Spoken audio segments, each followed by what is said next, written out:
Se você já leu a Bíblia, mesmo que só por um pouco, é bem provável que você já tenha tido algum contato, meio que indireto, com o livro de Enoque. Isso é bem provável. Porque a Epístola de Judas, no Novo Testamento, cita uma passagem desse livro, literalmente, Literalmente, o livro de Judas, ele cita uma passagem que é referente ao livro de Enoque.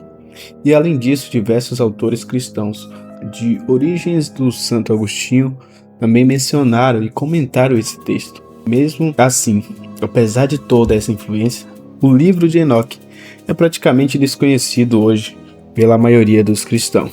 A proposta desse vídeo é apresentar uma visão geral sobre essa obra e entender o que ela é e o que ela diz, e em que contexto histórico surgiu. Para isso, vamos passar por cada uma das partes que compõem o chamado primeiro livro de Enoque e situar esse texto dentro da história do judaísmo antigo. Antes de tudo, é importante esclarecer que existem 3 obras diferentes conhecidas como Livro de Enoque. A mais antiga delas é geralmente chamada apenas de Livro de Enoque, mas também recebe os nomes de Primeiro Enoque ou Enoque Etíope. E além dela existe o Segundo Enoque, ou Enoque Eslavo, e o Terceiro Enoque, ou Enoque Hebraico. Apesar da numeração, esses textos não formam uma sequência, vamos dizer assim. São obras independentes, escritas em épocas distintas e com conteúdos bastante diferentes. O foco aqui será o primeiro Enoque. Esse livro, apesar de ser tratado como uma única obra, é na verdade uma coletânea extensa com mais de 100 capítulos, que normalmente é organizada em 5 grandes seções: o livro dos vigilantes, o livro das parábolas, os livros dos luminares, o livro dos sonhos e a epístola de Enoque. Segundo o próprio texto, o autor seria o patriarca Enoque, pai de Matusalém e bisavô de quem já conhecemos, que é Noé, mencionando brevemente no livro de Gênesis como alguém que andou com Deus e foi arrebatado, sem experimentar a morte. Essa relação especial com o divino serve de pano de fundo para as visões celestiais e revelações sobrenaturais descritas ao longo da obra. Do ponto de vista histórico e acadêmico, essas autorias não é aceita. As visões apresentadas nos livros dialogam claramente com acontecimentos do período helenístico e da revolta dos Macabeus, o que indica que o autor viveu séculos depois do Enoque bíblico. Além disso, o vocabulário, o estilo literário, a teologia e a ausência de referência ao livro antes do século II a.C. reforçam essa datação mais tardia. Os manuscritos mais antigos conhecidos do livro de Enoque foram encontrados em os manuscritos do Mar Morto, escrito em aramaico. Já os exemplares completos chegaram até nós preservados na Etiópia, o que explica o nome Enoque Etíope. Por isso, até hoje, a Igreja Ortodoxa Etíope e a comunidade Beta Israel consideram o livro de Enoque como escritura sagrada, fazendo parte de sua Bíblia.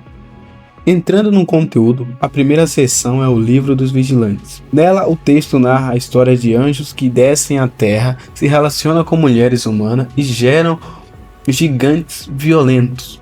Esses anjos ensinam aos humanos conhecimentos proibidos como magia, astrologia e metalogia, que aumenta a corrupção e a violência no mundo. Como resposta, Deus envia anjos para punir os vigilantes, destruir os gigantes e preparar o caminho para o dilúvio. Enquanto isso, Enoque é levado aos céus e passa a receber revelações sobre o destino dos justos e dos injustos após a morte, antecipando ideias que mais tarde se tornariam centrais no emigrário do inferno e do juízo final. Segunda parte, o livro das parábolas. É uma das mais controversas. Ela descreve o confronto final entre o bem e o mal e introduz a figura do eleito, do justo, ou do filho do homem, um personagem que atua como representante divino no juízo final. Essa figura tem paralelos claros com descrições posteriores de Jesus no cristianismo.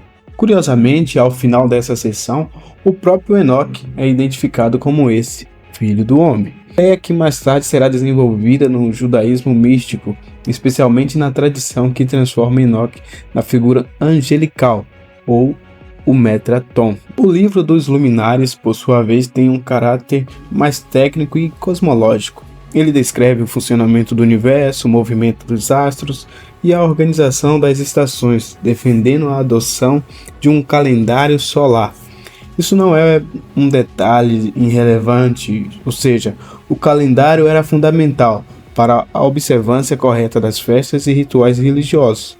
O texto inclusive associa Enoque ao ciclo solar, lembrando que ele teria vivido 365 anos, número que remete diretamente aos dias do ano. A quarta parte é o livro dos sonhos, que apresenta duas grandes visões. A primeira fala do dilúvio, a segunda reconta a história da humanidade, desde a criação até o juízo final por meio de alegorias com animais e estrelas. Nessa narrativa simbólica aparecem referências claras a eventos históricos conhecidos como o domínio grego e a revolta dos Macabeus, o que reforça a ideia de que o autor escreveu após esses acontecimentos, projetando-os como profecias do passado. E por fim, a Epístola de Enoque funciona como um testamento moral. O texto exorta as futuras gerações a viverem com justiça, condena a opressão dos pobres, a corrupção dos poderosos e chama a conversão diante de um juízo final iminente. Ao mesmo tempo, oferece consolo aos oprimidos, prometendo que a injustiça não prevalecerá para sempre. O livro de Enoque foi muito influente na antiguidade e deixou marcas profundas no pensamento cristão primitivo. A ideia dos anjos caídos, do juízo final, da ressurreição dos mortos e da figura salvadora do Filho do Homem. Ainda assim, acabou ficando fora da maior parte dos cânones bíblicos, principalmente por dúvidas sobre sua autoria e por não ter sido amplamente preservado dentro do judaísmo rabínico.